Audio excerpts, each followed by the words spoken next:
Will with Lake Lifter, and this is how you replace an electric controller inside of our Boat motor control box, which is either going to be this housing here or this one here. Before you start operating, make sure that your box is turned off and unplugged. To unscrew the lid, start by removing all the screws. There are two screw types, a large screw and a small screw. The small screws will be located up on the top of the box where it's lower, and the larger screws will be on the side of the box that is closer to you where it's raised up slightly. Make sure to keep these screws separated into two different piles. Use a flathead screwdriver to lift the red tab and pull out the switch like this. Clamp the blue clip down to pull out the power button. Remove these two black wires at the top.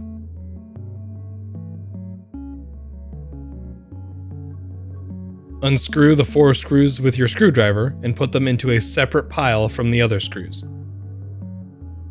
Push the wires at the bottom through the hole here. Remove the control box. To replace an RF unit, unscrew the cap. Pry off the 2 sticky attachments. They are very much connected to the wall.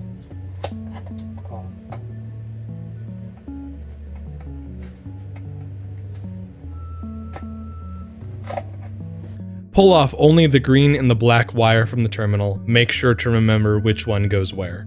If not, you can always check back to this part of the video. Pull the wires a little bit from the outside to give up space. Unscrew and remove the RF unit. Press in on the white tab to pull off the wires. Pull the salmon-colored antenna through the wires, but be careful and do not break it. Next, reattach all wires.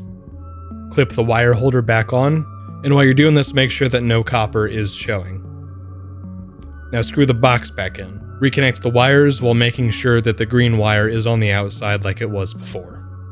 Screw the cap back on. To reattach a controller, run the wires through the hole here.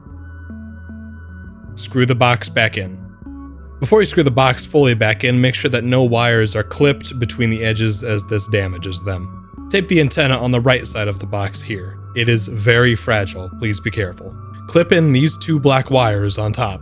Make sure that the 2-prong and the 3-prong connectors both line up. This is very important, do not force the connection. Reattach your battery. This is a different process for an AC and a DC system.